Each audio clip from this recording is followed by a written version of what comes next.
Hola, buenos días, buenas tardes a todos. Vamos a dar inicio a los webinars que hacemos trimestralmente desde Mincadep con diferentes organizaciones con las que colaboramos.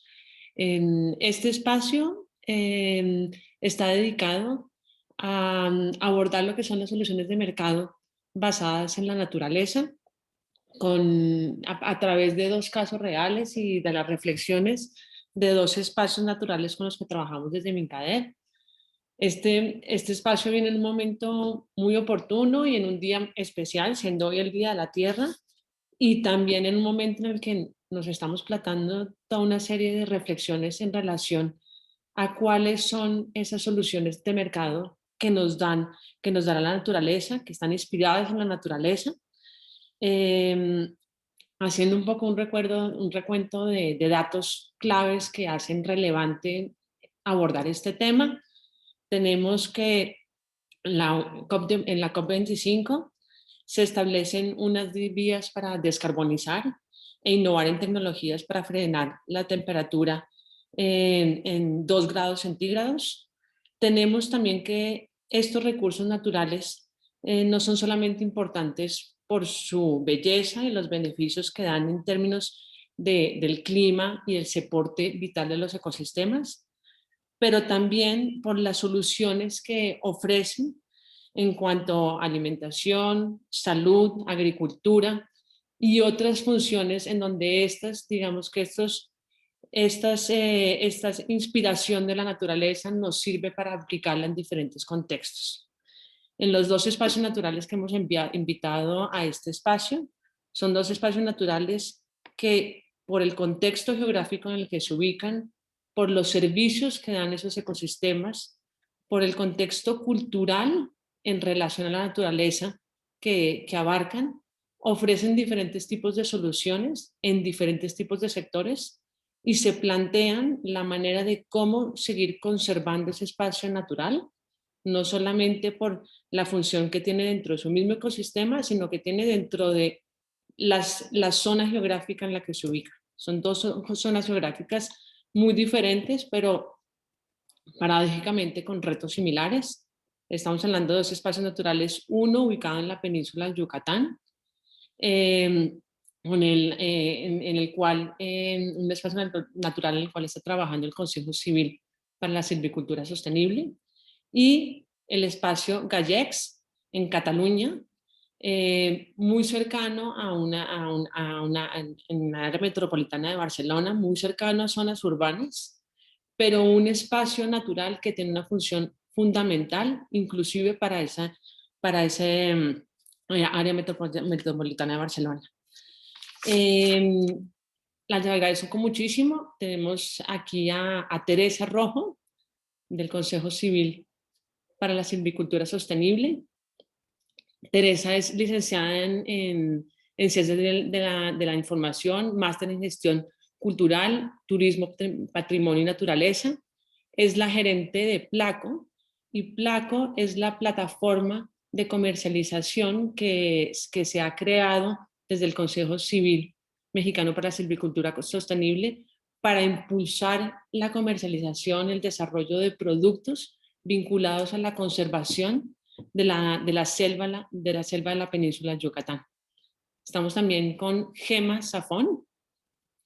Gema es ingeniera técnica agrícola, máster en agricultura ecológica, y es la persona responsable de llevar el consorcio Gallecs, este espacio natural sobre el cual vamos a hablar y en el cual se han llevado diferentes actividades de conservación, y desde hace un tiempo se han planteado diferentes esquemas para activar un desarrollo económico vinculado a la conservación de ese espacio natural.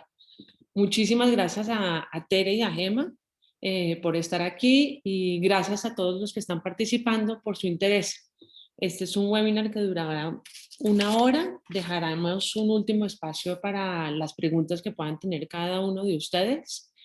Y inicialmente empezaremos con 2 bloques. Entonces, nos vamos al primer bloque. Tere, si quieres empezamos contigo. Tere, ustedes están en un espacio natural en donde hay una reserva de la biosfera de Calakmul. Están en la selva de la península de Yucatán en México, que tiene una función, digamos, desde el punto de vista del ecosistema muy importante, pero también en donde la naturaleza tiene un componente importante también en la definición de elementos culturales de tradición y cultura de las personas que están ahí, poblaciones mayas, y esto hace que pues hayan unas connotaciones a nivel de cómo se definen los diferentes tipos de productos que se están ofreciendo a partir de recursos de estos ecosistemas. Entonces, para que podamos entender un poco desde qué punto están haciendo todo esto, si nos explicas un poco qué es este espacio natural en el cual ustedes están trabajando, cómo es ese tejido social económico en el cual se encuentran y cuáles son los principales retos de conservación que tienen para gestionar este espacio natural. Claro que sí, pues muchísimas gracias. Muchas gracias, Juliana, al equipo de Mincader por abrir estos espacios para compartir y para reflexionar, como muy bien decías. Efectivamente, nosotros y nosotras, trabajamos en la península de Yucatán, que además es un espacio privilegiado. Tenemos ecosistemas que van de selvas tropicales hasta arrecifes coralinos, manglares, dunas, cenotes, lagos de agua dulce. Nada más para que nos demos una idea, tenemos el 54% de manglares a nivel país y el mayor continuo de selva tropical en esta región, además de una de las más extraordinarios e interesantes sistemas de cavernas inundadas en toda la península, que como bien dices, todo esto ha sido vivido, ¿no?, ancestralmente por la gran cultura maya y hoy por hoy sus herederos y muchos migrantes, ¿no? Tan solo Quintana Roo, que forma parte de la península, Campeche, Quintana Roo y Yucatán, que somos la mayoría de personas que venimos de otros lados de la República e incluso en la zona norte del estado, del mundo, ¿no? Y bueno, pues sí, tenemos una grandísima biodiversidad reconocida a nivel mundial. Sin embargo, también actualmente todos estos ecosistemas están sufriendo un rapidísimo deterioro. Ahorita podemos afirmar que casi el 80% de la selva tropical está siendo perturbada y además está siendo fragmentada por pastizales y cultivos que han roto la continuidad del paisaje y que está dificultando la conexión entre estos ecosistemas. Tan solo en Quintana Roo, a nivel nacional, está considerado como uno de los primeros 3 estados con mayor deforestación. Esta situación, pues bueno, se vive a nivel mundial, ¿no? Estamos los grandes retos que traemos, que tienen que ver con la misma deforestación, la degradación forestal, esta pérdida de biodiversidad y todo el impacto climático, que tiene una repercusión muy fuerte en el ecosistema. Y evidentemente, Yucatán, pues no lo podemos tocar, ¿no? Ni Quintana Roo, no podemos decir que somos solos. Tenemos en la zona norte, como todos sabemos, tenemos las playas que han sido un atractivo turístico y que además han tenido un impacto muy fuerte, aunque solo está en la zona de playas y zona costera, toda la construcción, pues como sabemos, el ecosistema es un engranaje articulado, ¿no?, desde las selvas hasta el mar. Y esto ha generado migración dentro de la misma península, ha generado también que los distintos tipos de vivienda, tanto urbana como rural, se vayan acelerando de una manera que la mancha urbana cada vez va teniendo más y más cancha dentro de la parte rural forestal. Y aunque mucha de la zona rural aún se dedica a todo el aspecto de agricultura, silvicultura, apicultura principalmente, retomando todos estos antecedentes, este enlace cultural que se tiene, pero sin embargo podemos decir que sí ha tenido unos impactos muy, muy negativos Tere, perdón, no te interrumpo porque Tere, perdona, te interrumpo porque tienes algún problema en el sonido, que se te va tu sonido. No sé si es un tema del micrófono, que te alejas y se te va el Ah, sonido. no sé, Si te ahí mantienes está. cerca del micrófono, si te de pronto es un tema de no alejarse el micrófono y mantenerse en un solo punto, probemos así a ver si mejora, ¿vale? Dale, Vale, muchas continúa. gracias. Bueno, pues no sé si se me habrá entendido. Para recapitular muy rápido nada más, entonces, efectivamente, la península de Yucatán es una zona privilegiada a nivel de una gran biodiversidad, desde dunas costeras hasta continuos de selva tropical, que están siendo impactados de manera muy importante con un tema de deforestación, de degradación forestal y de pérdida de biodiversidad por estas fragmentaciones que se está viviendo en el ecosistema desde la parte urbana, con los grandes impactos y desarrollos y megaproyectos que tenemos por acá, tanto como por la fragmentación de pastizales y cultivos en términos de agricultura. Todo esto se vive a nivel social, el tejido también bastante fragmentado entre la zona urbana y rural, y pues muchos de nuestros esfuerzos tienen que ver justamente en cómo poder volver a vincular, cómo afrontar estos retos a partir de estas soluciones de mercado que en el caso del tema forestal puedan dar esta rentabilidad a las comunidades que viven en estas zonas forestales, que puedan ayudar a que se tenga una apropiación real del territorio y que puedan tener una, pues, como decían hace poco en unos talleres, ¿no?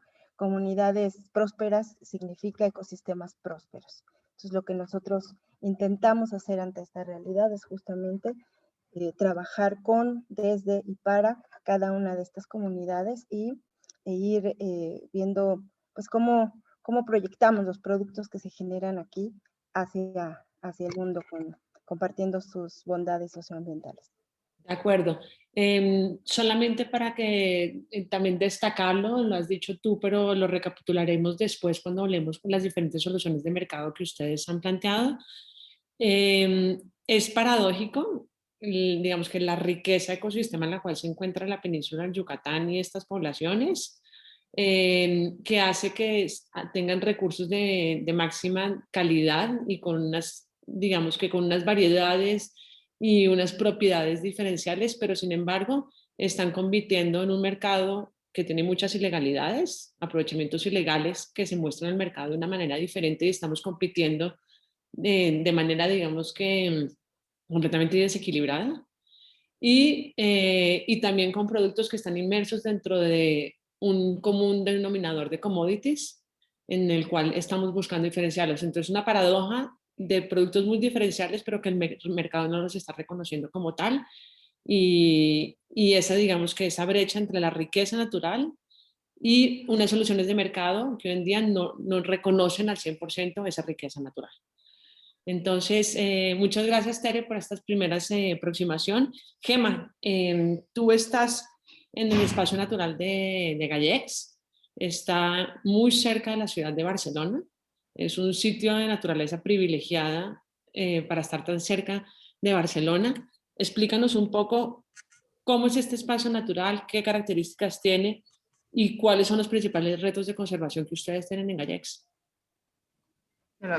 Muchas gracias por habernos invitado al consorcio a este espacio y encantada de compartir pues, con Teresa y con vosotros este momento. Os explico un poquito cuál es la situación de Gallecs. De hecho, Gallecs es un territorio muy especial porque proviene de una expropiación del año 1973. En principio era un terreno de 1.500 hectáreas que está situado a 15 kilómetros de Barcelona. Y en el año 73 se hizo una expropiación en época franquista para hacer una ciudad de 130.000 habitantes. Entonces, todo esto ha conllevado a la historia de dónde estamos en este momento con este espacio. Toda esta expropiación no se llevó a cabo y en el día de hoy nos quedan 750 hectáreas. Por lo tanto, tenemos que entender, ¿no?, que es un espacio público, que a través de un plan director en el año 2005 se protege la parte central se cualifica como un sistema de espacio libre público que en el año 2009 se introduce en el Plan de Espacios de Interés Natural. Por lo tanto, estamos hablando de una zona central, 750 hectáreas a 15 kilómetros de Barcelona. Es un suelo, sobre todo, donde está conformado por 515 hectáreas de superficie agraria útil, 70 hectáreas de bosque, 22 kilómetros de caminos y, por lo tanto, nos crea unos valores, ¿no?, y unas oportunidades que es a través de que hemos realizado este proyecto agroecológico en este territorio tan especial, ¿no? Para que nos entendamos, pues tenemos que quedarnos con la idea de esta superficie, 740 hectáreas, 515 son de superficie agraria útil. Esto nos ha llevado a desarrollar un proyecto agroecológico y con una historia pues, que nos lleva a un uso público, pero que su gestión se puede valorar también y trasladar y extrapolar al uso privado. En estos momentos del tejido social económico que conforma este espacio, ¿quién está llevando a cabo este proyecto? Por un lado, el consorcio, el plan director que se aprueba en el año 2005, lo que establece es que tiene que haber una figura para gestionar este espacio. Esta figura es el consorcio de Gallecs. El consorcio de Gallecs está formado por los 6 municipios que conforman estas 750 hectáreas, pero también por la Generalitat de Cataluña, el gobierno catalán, a través del Departamento de Territorio y Sostenibilidad y del Incasòl, que es quien recibe toda esta propiedad en el año 80. Por lo tanto, estamos hablando de un espacio gestionado por un órgano que es el consorcio, espacio público, 51% representación del gobierno catalán, 49% representado por las entidades locales. Este consorcio que gestiona el espacio lo gestiona buscando sobre todo un equilibrio entre los valores más importantes, que serían el valor agrícola, es un espacio eminentemente agrario, que trabaja en equilibrio con el valor que tiene todo su medio natural y con el gran uso público de este espacio, por el ocio, etcétera, ¿no? Por lo tanto, siempre estamos trabajando en equilibrio en estos 3 parámetros. Sobre todo, el proyecto que se ha desarrollado es poner en valor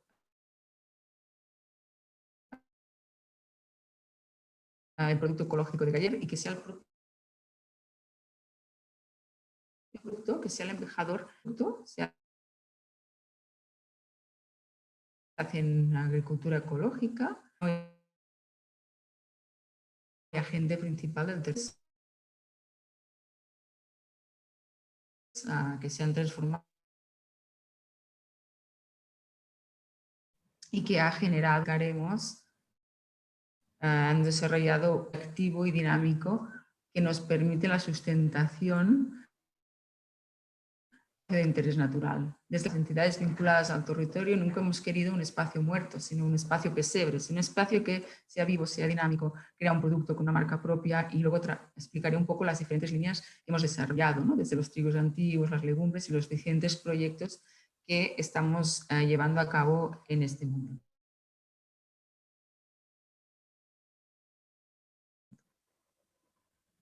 Vale, perfecto. Pues muchísimas gracias, Gema.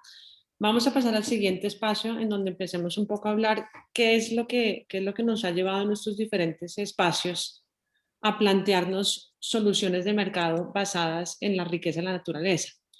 Entonces, si quieren, volvemos un momento con Tere. Gema, ya vuelvo otra vez contigo.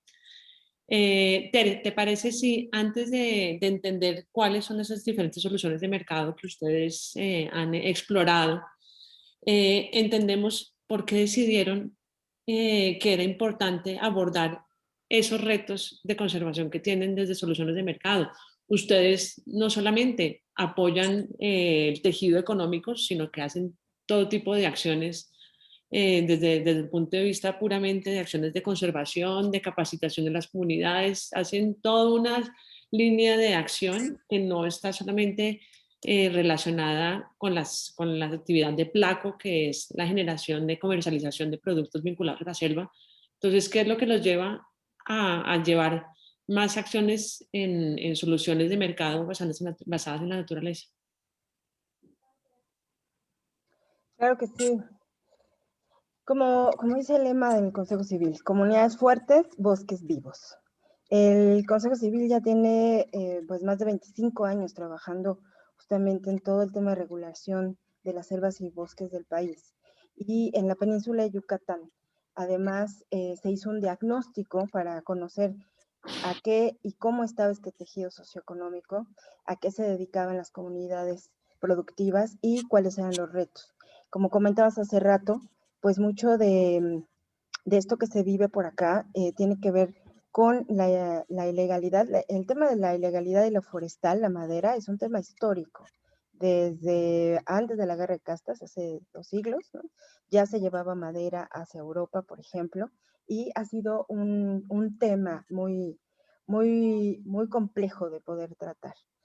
Pero además, no solamente la ilegalidad, sino la llegada de toda esta inversión en una parte de la península por el sector turístico, con los grandes corporativos, grandes consorcios e incluso hasta ahora los grandes megaproyectos, pues nos llevan a trabajar sobre todo en una apropiación del territorio por parte de las comunidades originarias además.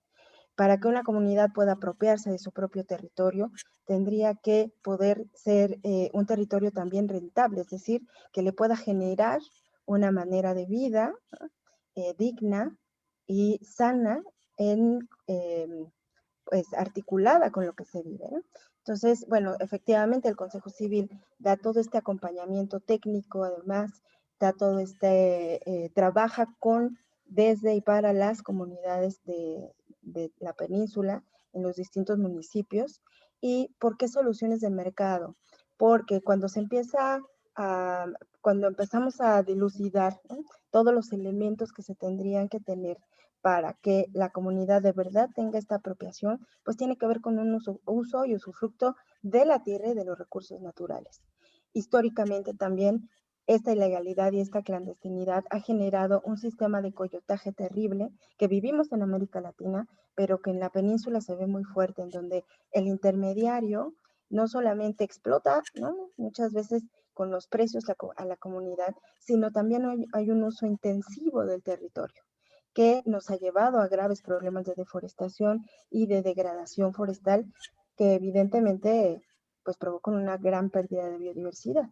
Entonces, articulando, ¿no?, y viendo como el panorama grande, decíamos, en cada proyecto productivo siempre tenemos este grave problema de cómo vamos a comercializar y cómo vamos a rentabilizar. Hoy por hoy lo que vemos es que necesitamos pasar de proyectos productivos de conservación, que ya de por sí eso es un gran trabajo, hacia proyectos productivos que generen productos rentables, que puedan visibilizar los valores socioambientales que están ligados a esta conservación, a este mantenimiento de tradiciones y de saberes y de usos en la región, y que se puedan vincular con mercados que valoren estos productos y que además se sumen como parte de estos promotores de la conservación, ¿no?, a nivel mucho más integral. Dale, oye, y hemos trabajado juntos en la identificación de esas diferentes soluciones de mercado. Cuéntanos un poco desde la visión que ustedes tienen en el Consejo Civil. ¿Cuáles son esas soluciones de mercado que han encontrado que pueden tener un mayor potencial en relación a mercados, en crecimiento y en relación a la conservación? Desde el Consejo Civil y específicamente con la Placo trabajamos varios productos forestales. En este momento son dos, es la miel y es el carbón. En la miel hablamos de la miel apis y también de la miel melipona, que es una especie pues muy de esta región, esta abejita sin aguijón, que además produce una miel altamente medicinal, mucho más que la miel apis. Y en el terreno del carbón se trabaja con comunidades productoras que tienen todo un sistema de manejo sostenible de la selva, que tiene una legal procedencia y que además cumple con todos los estándares normativos, y finalmente pues tiene también parte de esto es un sistema de reforestación. Todas estas bondades, lo que antes, al principio la Placo se orientó exclusivamente al mercado turístico, por ser geográficamente pues el más cercano y por obedecer a un mercado pues de altísimas proporciones, ¿no? Sin embargo, también nos dimos cuenta que nuestros productos, como bien decías, se estaban colocando exclusivamente a granel y como lo que se conoce como commodities. Entonces, en ese espacio, ahí la guerra siempre es por precio. Y por precio, evidentemente, los proyectos productivos no van a lograr la rentabilidad que se requiere. ¿Cuál es el gran reto? Colocar volumen a un precio de producto de valor agregado. A partir de esa visión, efectivamente empezamos a trabajar juntas para ir identificando estas nuevas rutas de mercado con mercados que sean socialmente responsables, que puedan utilizar el producto ya sea como parte de sus propias marcas, es decir, que también les agreguen valor, o también como insumos que puedan agregar calidad incluso a sus propios productos. En el caso del carbón hablábamos de la ilegalidad, en el caso de la miel tuvimos una entrada fuertísima el año pasado con estos jarabes chinos que se hacen llamar miel y que además le dieron un impacto brutal a los precios a nivel internacional. Podemos decir que si internacionalmente la miel orgánica estaba en 45, 50 pesos, con la entrada de la miel china bajó hasta los 19 pesos.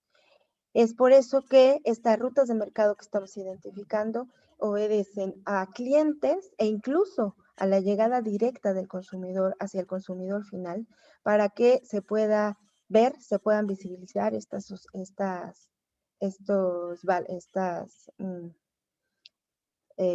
todas estas bondades socioambientales y que tanto el mercado, el cliente o el consumidor final lo puedan apreciar y puedan verdaderamente pagar el precio justo por todo el trabajo que hay detrás, tanto en calidad como en acuerdos y en conservación. De acuerdo.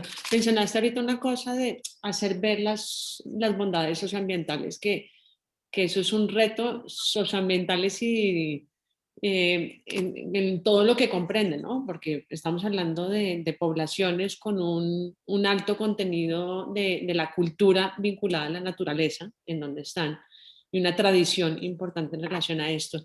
Y entonces uno dice, ¿cómo visibilizo eso cuando estoy compitiendo? Es decir, todos somos consumidores y al final cuando yo voy al supermercado y compro una bolsa de carbón, no me planteo como consumidor normal, no me planteo qué es lo que pasa antes de que ese carbón llegue a la estantería del supermercado. Ni tampoco me pregunto, ¿esa miel es realmente una miel pura? ¿Y de dónde viene esa miel? Y creo que ahí es un trabajo súper importante que ustedes están haciendo de lograr diferenciar al nivel del producto final ese origen, porque al final esa connotación tanto cultural como de la conservación que hay detrás de ese producto cambia. En el caso del carbón, el proceso de reforestación que hay de unas determinadas maderas que tienen un mejor desempeño al nivel de generación de energía, pues hace que sea un carbón de mayor calidad, porque tiene unas propiedades especiales a nivel de la duración del calor, que no genera humos, y unas connotaciones que hacen que sea un producto de calidad, pero se da por un determinado proceso de conservación de ese bosque.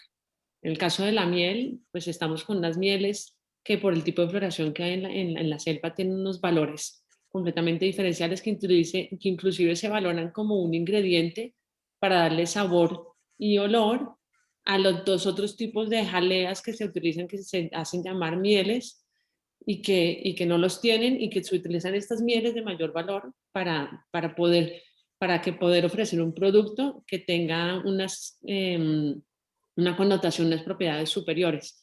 Entonces, digamos que llevar estos valores, no solamente a nivel de la venta en las materias primas, sino de unos productos finales, creo que es una de las principales, digamos, que acciones a destacar con ustedes.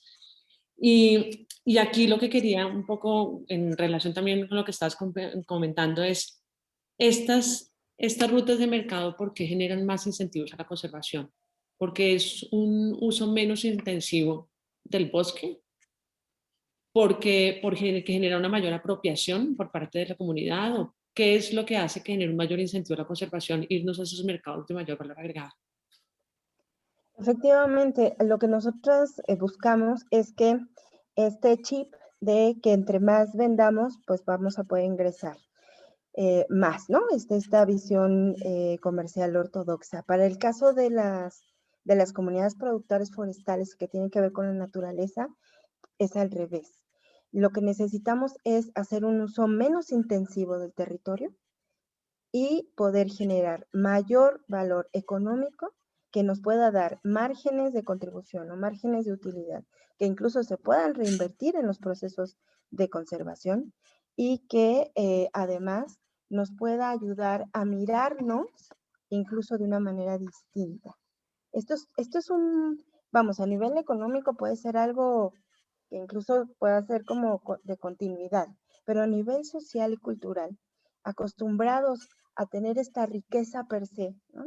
Y a vender históricamente de manera como commodities a granel, está implicando una gran transición y una transformación, no solamente en el modo del uso del territorio, sino en la concepción de nosotros mismos que vivimos en el territorio, de las comunidades productoras y de entender que necesitamos que si estas nuevas rutas nos pueden dar mayor valor agregado con un uso de menor intensidad del territorio y que además podamos visibilizarlo y entenderlo primero nosotros como tal y después poder visibilizarlo hacia afuera, entonces a través de estas nuevas rutas podrá conservar más, evitar deforestación al ser menos intensivo, pero además con estas nuevas prácticas, como el tema de la reforestación, no solo evitar deforestación, sino abonar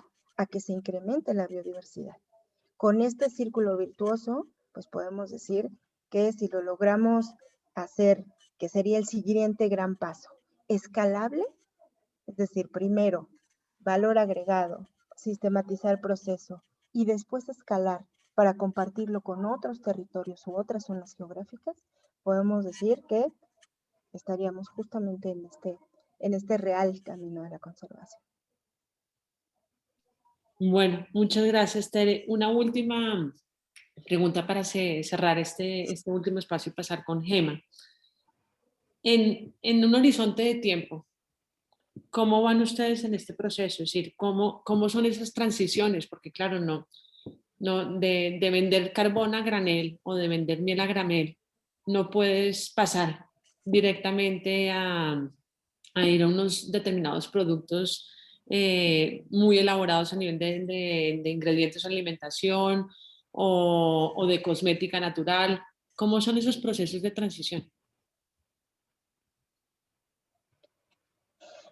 Pues no son sencillos ni tampoco, vamos, llevan su tiempo. Como te decía, a corto plazo es pasar de un proyecto productivo de conservación a la creación de productos de valor agregado. Esto es en el corto. ¿Qué ha querido decir eso?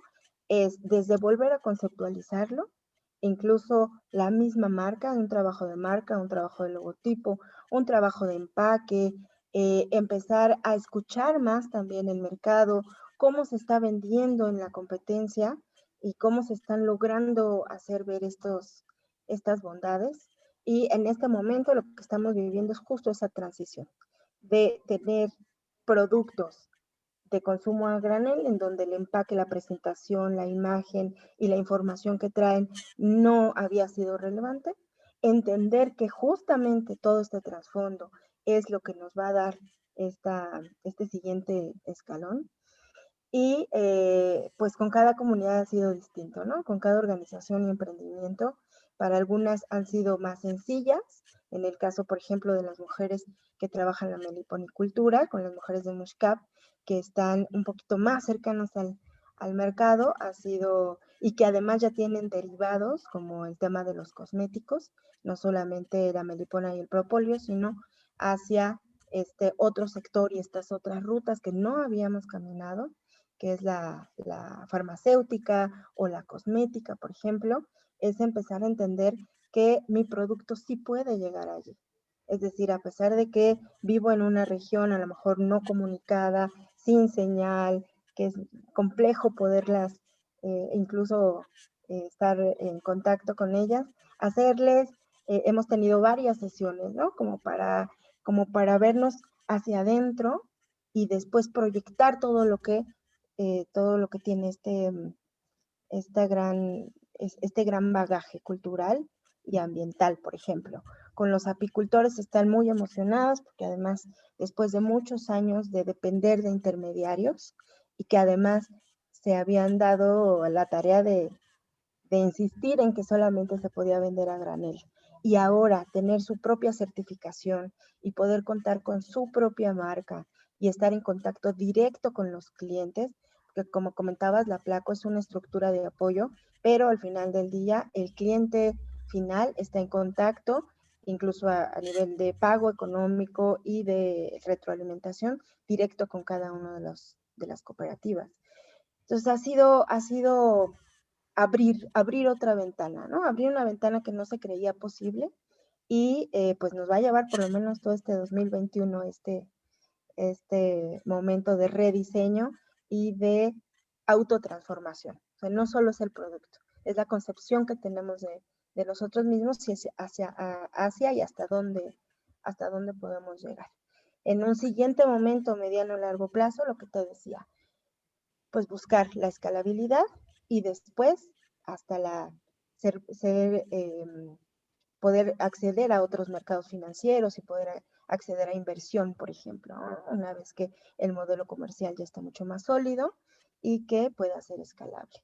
Esto ya pues lo estamos viendo a mediano y a largo plazo, pero por el momento es una transformación desde dentro Claro, para que el mundo nos vea. y sobre todo salir del mercado más inmediato, más local, para abrirse a un siguiente mercado que no es estrictamente de la península del Yucatán y que no es un monocliente, que es el del turismo. Entonces, claro, es un proceso de transición. Bueno, muchísimas gracias, Tere. Gema, sigo contigo para cerrar este espacio. Si, si nos cuentas un poco en qué lleva al consorcio Gallex a plantearse abordar los retos que nos has comentado con soluciones de mercado y cuáles son esas soluciones que han empezado a ver durante este proceso, cuáles son esas soluciones de mercado basadas en la naturaleza que han empezado a ver en ese proceso. Ustedes están, sobre todo por el contexto geográfico en que están, se centra mucho en el comercio de proximidad, en el contexto de la alimentación, de la salud. Entonces, explícanos un poco qué es lo que han visto en ese sentido. Perdona, porque no se me conecta ahora la cámara otra vez como antes. Así que, bueno, les explico un poco. Ya se me oye, ¿no? Sí. Sí, nosotros, tal como comentabas, Juliana, nosotros nos hemos basado mucho en un proyecto muy local, muy de potenciar la economía local, cercano, con la venta directa. Y sobre todo, cómo empieza todo esto. Es interesante, ¿no? Entonces, nosotros en el año 2006 agrupamos a todos los agricultores, les ayudamos a crear una asociación, que es la Asociación Agroecológica de Gallecs, y lo que hacemos es ir a ver otras experiencias, casos de éxito, para que ellos se animen, ¿no? Y formular un nuevo conocimiento a través de la agroecología en el espacio rural de Gallecs. Entonces, los agricultores, a través de estas experiencias, estos casos de éxito, se animan y a partir de aquí empezamos a generar diferentes líneas basadas en diferentes líneas de mercado, ¿no? Empezamos a trabajar con los trigos antiguos. Los trigos antiguos empezamos con la espelta, con el camut, con el Florenza Aurora, y todos estos proyectos los vamos relacionando. El proyecto agroecológico también está relacionado con el proyecto de biodiversidad cultivada, ¿no? Ahora lo explico, pero un poco lo que comentaba, ¿no? Vemos experiencias y a través de aquí generamos pequeñas rutas. Los trigos antiguos. Antes de crear un trigo antiguo hay que entender que se tiene que hacer un trabajo previo muy importante, como es la investigación, ¿no? Entonces nos ponemos en contacto también con la Universidad de Barcelona, con diferentes entidades, para de este cambio de modelo que pasa por no hacer productos para alimentación animal, sino vamos a hacer productos para la alimentación humana, ¿no?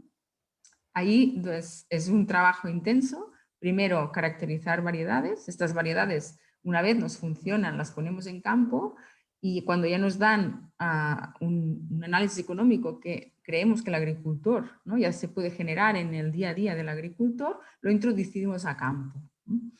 En este sentido, pues hemos hecho todo este trabajo con 40 variedades locales y tradicionales.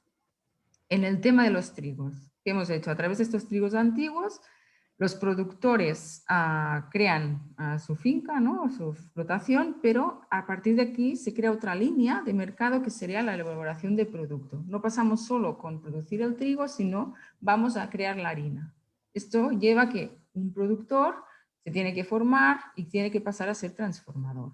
Esta harina nos abre otras líneas de mercado, ¿no?, que sería, ¿qué hacemos con esta harina? Pues vamos a hacer galletas, vamos a hacer panes y genera más actividad económica y pequeñas empresas que podrán de alguna manera alimentarse de este proceso de evolución. Y a partir de aquí hay otra línea de mercado que sería a través de los elaborados.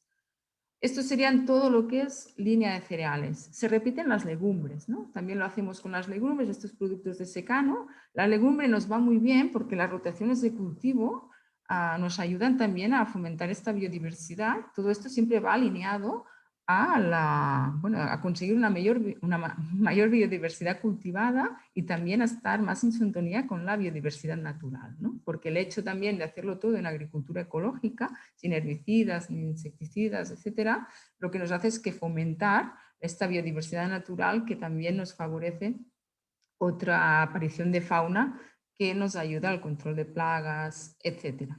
Por lo tanto, esta práctica la hacemos en los trigos, la hacemos en las legumbres, la pasamos también a la huerta, ¿no? Con la huerta, sobre todo, los proyectos más interesantes que iniciamos, pues vamos a hacer la huerta, la comercialización directa a través de cestas ecológicas, y ahí sale otra ruta de mercado, ¿no?, que sería, vamos a vender directamente la cesta a los consumidores. Sale otra línea interesante que serían los comedores escolares. Vamos a entrar una línea de salud desde el inicio, ¿no?, de los niños a través de la escuela, cómo hacemos esta pedagogía también de alimentación y cómo acompañamos esta pedagogía a través de los huertos escolares. Es decir, la misma entidad que hace este producto, la Asociación Agroecológica, tiene unos socios, ¿no?, en este caso Raba Negra, que lo que hacen también es formarse y llevar a las escuelas los huertos que tienen en sus patios, etcétera, y que trabajan en su proyecto escolar. Por lo tanto, cerramos un ciclo desde la producción en la huerta, esta huerta en la escuela, en el comedor ecológico, y los padres pueden consumir esta cesta ecológica, ¿no? Este es un proyecto súper interesante, pero tenemos que darle también una continuidad.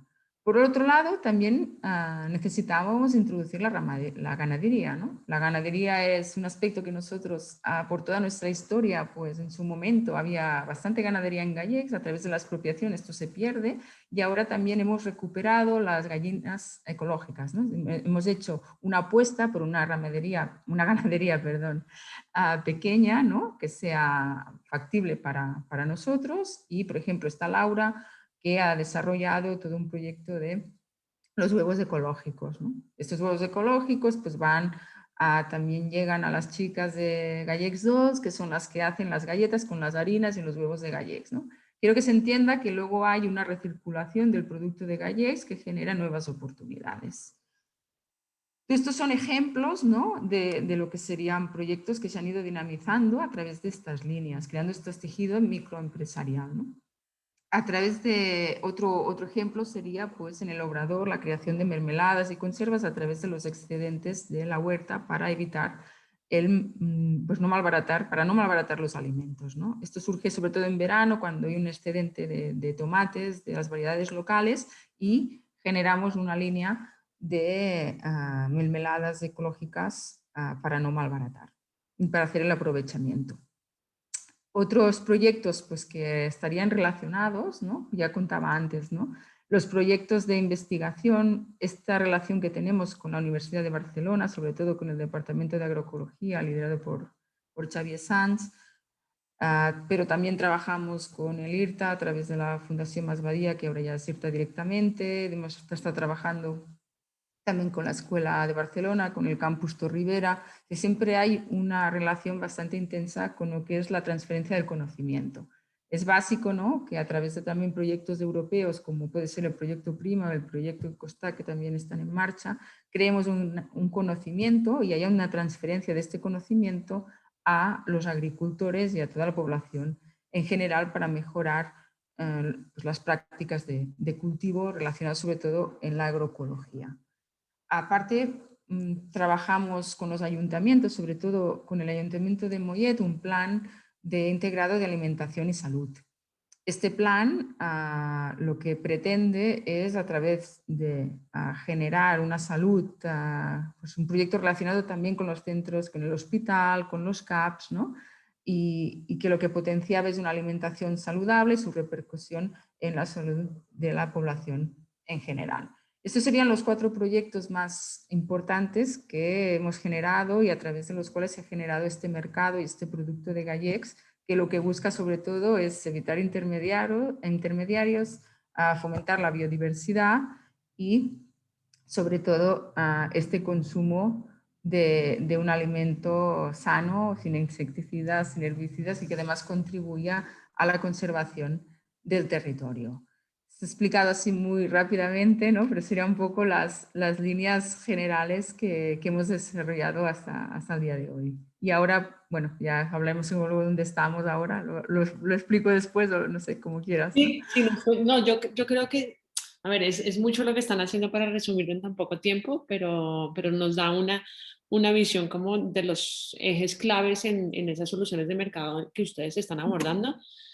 Yo destacaría, y por el trabajo que estamos haciendo con ustedes, como esa planificación de la parte productiva, ya visionando los 2 factores, de cómo la planificación, la parte productiva ya está pensada para fomentar la biodiversidad, pero también pensada en relación a los mercados, que es un poco el momento en el que estamos ahora. Es decir, ¿qué debo cultivar en relación a lo que el mercado me está pidiendo y de qué manera lo debo cultivar y transformar y cómo lo debo orientar? O sea, planifico la producción primaria conforme a la biodiversidad y a los mercados y en relación a esas 2 variables.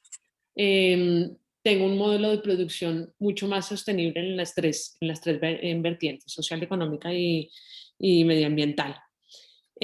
También creo que es interesante cómo ese modelo de planificación de la producción primaria va muy orientado a la diversificación, también por las características que ustedes tienen. Al final lo que quieren dar es una solución integral desde el punto de vista nutricional y alimentación. Entonces, ¿cómo van diversificando cada vez más esa canasta para que desde un mismo territorio salgan diferentes ofertas desde el punto de vista de la alimentación? Es decir, que al final el consumidor que está en Barcelona, ustedes tienen un tema de comercio de proximidad, pues que es bastante lógico por donde están, en donde una persona de Barcelona pueda encontrar en un mismo lugar una amplia variedad de productos que integren su canasta de consumo básico. Y el trabajo importante que están haciendo en toda la integración de la cadena de valor. ¿Sí? Dentro de un mismo territorio, cómo están integrando todos los eslabones de la cadena de valor. Y entonces, ahora sí, para cerrar este espacio, cuéntanos en qué momento están y cómo se ven a futuro, es decir, en el tiempo, cómo está haciendo esta transición. Sí, ahora nosotros empezamos como en el 2006 hasta el día de hoy creando pues, todas estas líneas que he explicado, pero en el día de hoy un poco a nuestra situación, ¿no?, en el sentido que la gente, los productores que empezaron también se han hecho mayores, ¿no?, y necesitamos un relevo generacional y también estudiar nuevas líneas de mercado, ¿no? Es por esto que el trabajo que estamos haciendo con vosotros, ¿no?, y estamos estudiando de generar nuevos nichos de economía a través de aprovechar más todo el trabajo, sobre todo pues, en la línea de los trigos, ¿no?, pero también esta nueva línea que podemos generar sin gluten, con nuevos productos que podemos introducir en el territorio, basados mucho en la alimentación y la salud. Y luego nosotros ya tenemos un trabajo hecho de cómo va a ser el plan gestión patrimonial. Nosotros tenemos que, de alguna manera, regularizar este espacio y hacer nuevas concesiones agrícolas. Hemos hecho un trabajo donde nos salen 20 nuevos lotes de 40 a 50 hectáreas en cereal y 4 o 5 en huerta, y lo que queremos es, a través de este estudio que estamos realizando ahora con Minca también, cómo vamos a dar salida a estas nuevas concesiones para garantizar no solo la biodiversidad, ¿no?, la conservación, sino a través de estas prácticas que nos garanticen la biodiversidad natural y cultivada de nuestro territorio, también la viabilidad económica de estos lotes que vamos a poner en concesión una vez tengamos aprobado el plan especial que está iniciando su tramitación. Por lo tanto, tenemos mucho que recorrer. Estamos en 210 hectáreas en estos momentos de agricultura ecológica. Tenemos que llegar a las 500 que tiene el parque, y pues, se agradecerá todo lo que podamos hacer también con este estudio, ¿no?, porque nos hace falta también un impulso en este sentido para llegar a cabo a que el parque agroecológico forme parte de estas 500 hectáreas de superficie agraria útil.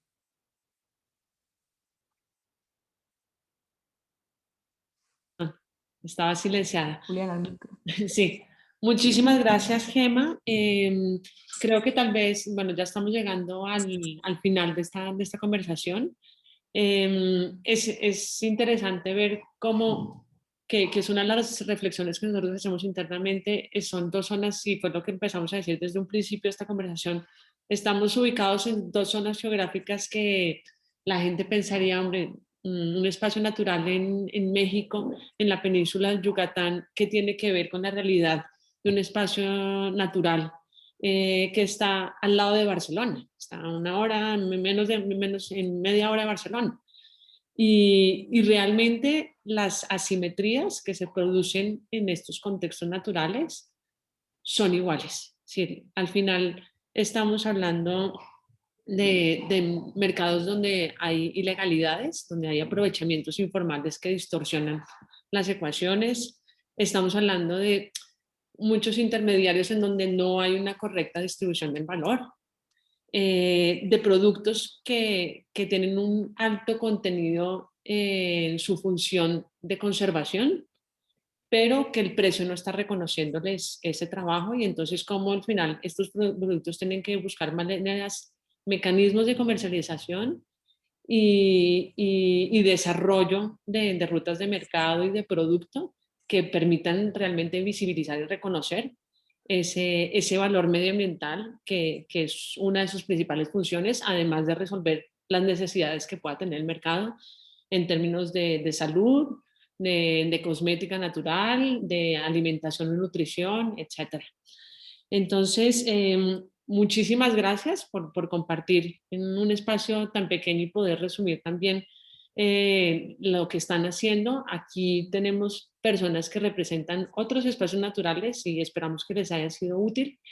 Y nos quedarán más o menos 7 minutos para cerrar con algunas preguntas que puedan haber de las personas que están participando. Rosa también se está recogiendo preguntas, las pueden hacer vía el chat. Y, y si Rosa, que estamos aquí con Rosa de Mincader, tienes alguna primera pregunta para abrir este espacio de preguntas, adelante.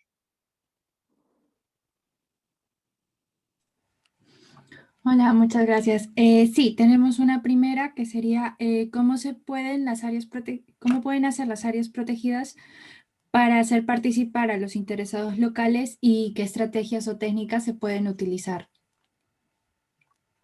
¿Cómo es eso? ¿Cómo es ese proceso de participación de la población, de las comunidades que al final están implicadas en estos procesos productivos? En el caso de Tere, entiendo, Tere, aquí es un tema muy organizacional, de cómo se organizan todas estas personas.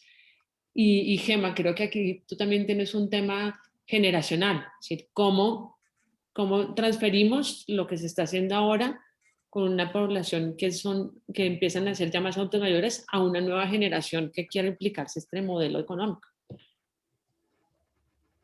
Claro, bueno, de nuestra parte efectivamente tiene mucho que ver con reconocer la gobernanza, ¿no?, de cada uno del territorio y de las comunidades que ahí viven.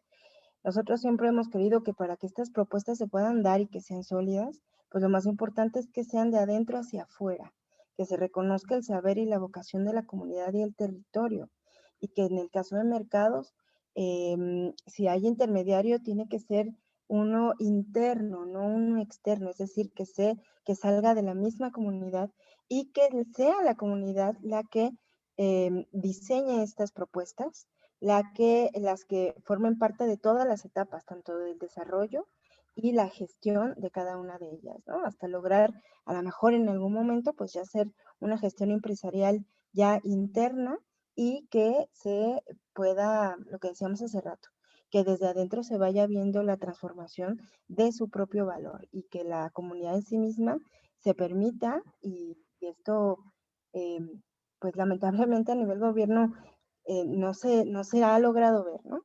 Que sea la comunidad su propio agente de cambio.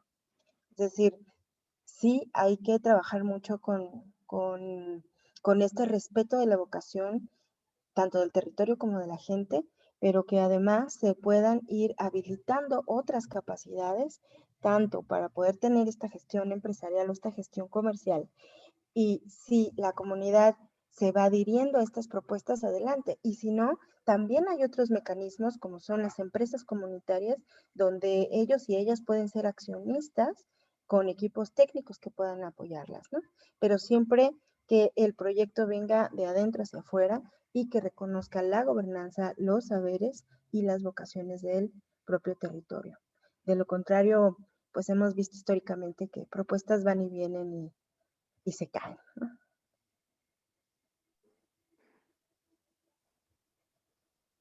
Tu micro. Perdón. Gema, muchas gracias, Tere. En el caso de ustedes, ese relevo generacional, ¿cómo lo ven?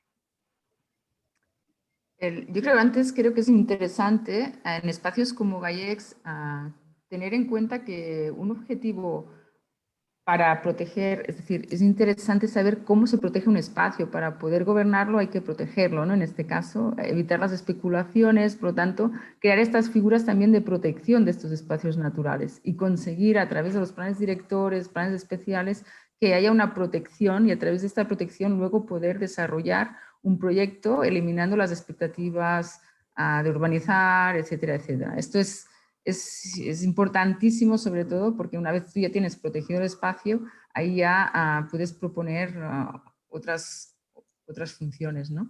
A nivel de relevo generacional es un tema súper complejo a nivel de todo Cataluña, ¿no? Yo diría ya de todo España, en caso de España igual, y a nivel de Europa, quiero decir, este es un tema que es importantísimo, cómo vamos a fomentar este relevo generacional a través de la formación, pero sobre todo el acceso a la tierra, ¿no? Creo que tenemos una gran tarea de cómo facilitamos el acceso a la tierra a las jóvenes y cómo les hacemos esta formación y les acompañamos en todo este proceso agroecológico para poder desarrollar una actividad, en nuestro caso en GAIEX.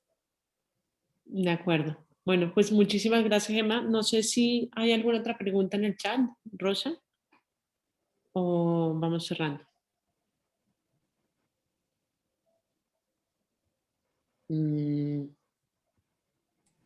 Parece que no tenemos más preguntas.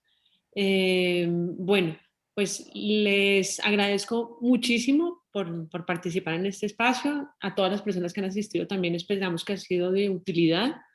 Este webinar ha quedado grabado, entonces será compartido a todos aquellos que se han inscrito para los que no pudieron participar lo puedan ver después o se pueda compartir dentro del grupo de personas que consideren que puedan serle útil estas reflexiones que hemos hecho. Muchísimas gracias y que tengan todos una buena tarde y un buen día, según donde estén. Adiós. Muchas gracias. Adiós. Gracias. Adiós. Mucho gusto, Gemma. Muchas gracias.